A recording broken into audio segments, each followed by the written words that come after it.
बिस्मिल्लाहिर्रहमानिर्रहीम, अस्सलाम वालेकुम। Welcome back to my channel. You are watching kitchen diary with Farah. तो व्यूवर्स, आज मैं आपके लिए लेकर आई हूँ बहुत ही ज़बरदस्त चिकन ड्रम स्टिक की रेसिपी। तो बनाना बहुत ही आसान है, तो चलिए शुरू करते हैं। तो इसके लिए मैंने लिए हैं तकरीबन 5 लेग पीसेस और 3 आलू लेकर मैंने उन्हें कट करके बॉयल होने के लिए रख लिया है। और स्पाइसेस में व्यूवर्स, कुटी हुई लाल मिर्च 2 चम्मच, काली मिर्च पाउडर 2 चम्मच और नमक हम अपने टेस्ट के अकॉर्डिंग डालेंगे। तो व्यूवर्स, इसमें सिर्फ ये 3 स्पाइसेस शामिल होंगे। और इसके अलावा मैंने लिए हैं तकरीबन 2 अंडे और मैंने अच्छे से मेल्ट कर लूँगी। और व्यूवर्स, यहाँ मैंने लिए हैं ब्रेड क्रम्स तकरीबन 3 से 4 चम्मच। और मैंने लेग पीसेस को डीप कट्स लगा कर रख लिया है। और आपने भी डीप कट्स लगाने हैं ताकि चिकन अंदर से भी हमारी सही से गल जाए। और कट्स लगाने के बाद मैंने प्रेशर कुकर में तकरीबन 8 से 10 मिनट के लिए रख दूँगी। अगर आप पतीले में इसे बॉईल करेंगे तो आपको तकरीबन 20 से 25 मिनट लग सकते हैं। आपने इसको अच्छे से बॉईल करना है ताकि गोश्त हड्डियों से सही तरह से अलग हो जाए। इसके अलावा इसमें बॉईल करते वक्त कोई भी स्पाइसेस नहीं जाएंगे। तो अब हम इसे बंद करके तकरीबन 8 से 10 मिनट के लिए प्रेशर पर रख देंगे। तो ये देखें व्यूअर्स, तकरीबन 8 से 10 मिनट गुजर चुके हैं और हमारे लेग पीसेस जो हैं अच्छे से बॉयल हो चुके हैं। और अब मैंने निकाल के इनका पानी खुश कर लूँगी। तो व्यूअर्स, अब क्या करना है, अब हमने गोश्त को हड्डियों से अलग कर लेना है। आपने एक फ़ोर्क लेना है और उसकी मदद से गोश्त को हड्डियों से अलग कर लेना है ऐसे। और आपने हड्डियों को फेंकना नहीं है। और इस तरह मैंने सारी लेग पीसेस से गोश्त को अलग कर लिया। और जो हड्डियाँ थी, ये देखें व्यूअर्स, उनको मैंने अच्छे से धोकर साफ़ कर लिया। ये देखें ऐसे। और अब ये जो गोश्त है इसको मैं छुरी की मदद से बिल्कुल छोटा छोटा कीमे की तरह इसे बना दूंगी।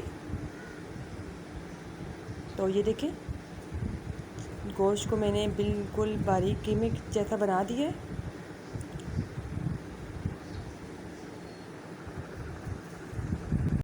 तो यहाँ पे हमारे आलू बॉयल हो चुके हैं। अब इन आलूओं को भी मैं फ़ोर्क की मदद से मैश कर लूँगी। और आपने बहुत अच्छी तरीके से मैश करने हैं ताकि इसमें गुठलियाँ ना रह जाएं। अगर गुठलियाँ हमारे ड्रम स्टिक में आएंगी तो वो अच्छी नहीं लगेंगी। बहुत ही अच्छे तरीके से आपने आलू को मैश करना है ताकि एक भी गुठली बाकी ना रह जाए। ये देखें ऐसे। और ये बहुत अच्छे तरीके से मैश हो चुका है। अब हम इसको चिकन के अंदर शामिल कर लेंगे।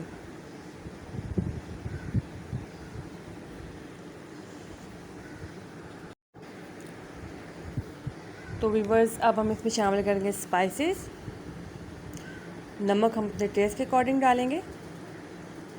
और यहाँ पर मैं इसमें शामिल करूँगी 2 चम्मच कुटी लाल मिर्च और 2 चम्मच काली मिर्च पाउडर। अगर आप स्पाइसेस तेज़ खाना पसंद करते हैं तो आप इनकी मिकदार को ज़्यादा भी कर सकते हैं।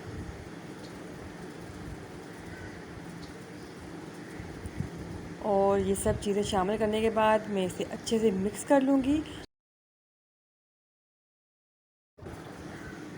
तो व्यूअर्स, थोड़ा सा मिक्स करने के बाद मैं इसमें शामिल करूँगी चीज़ मैंने तकरीबन 1.5 चम्मच लिया है। और ये सब चीज़ें शामिल करने के बाद अब मैं इसे बहुत ही अच्छे से मिक्स कर लूँगी। तो ये देखिए, हमारा मिक्सचर अच्छे से तैयार हो चुका है। तो अब हमने क्या करना है, यहाँ पे हमने लेनी है लेग्स की जो हमारे पास बोन्स थी वो लेनी है। और एक एक करके हमने इसको इस तरीके से बोन्स पे लगाते रहना है और बहुत ही अच्छा परफेक्ट सा ड्रम स्टिक तैयार कर लेना है। ये देखें ऐसे। हमने हर ड्रम स्टिक का साइज़ बराबर रखना है। ये देखें इस तरह से। तो ये देखें, एक परफेक्ट ड्रम स्टिक रेडी है। और हम इस तरह से बाकी सारी ड्रम स्टिक भी रेडी कर लेंगे। तो ये देखें, ड्रम स्टिक बिल्कुल रेडी है। अब हम करते हैं अपना नेक्स्ट प्रोसेस। तो यहाँ पे मैंने इसको अंडे में डिप कर लिया है। ये देखें अच्छे से हम इसको अंडे में हर जगह से डिप कर लेंगे। और उसके बाद अब हम इसको डालेंगे ब्रेड क्रम्स पे। और ब्रेड क्रम्स को हम इसको अच्छे से इस पर मिक्स कर लेंगे, लगा लेंगे। ये देखिए। और इसको लगाने के बाद हमने कर लिया है एक कढ़ाई में तेल गरम। और अब हम इसमें डाल लेंगे एक एक करके।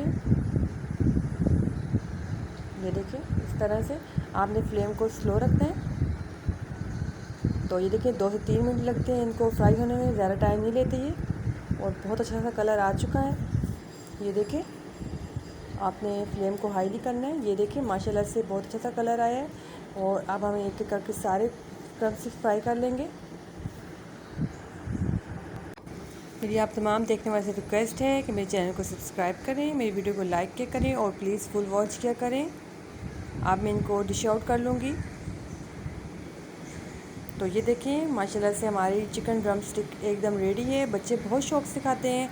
आप भी ज़रूर ट्राई कीजिएगा और कमेंट बताइएगा कि आपको मेरी रेसिपीज़ कैसी लगती हैं। तब तक के लिए अल्लाह हाफ़िज़।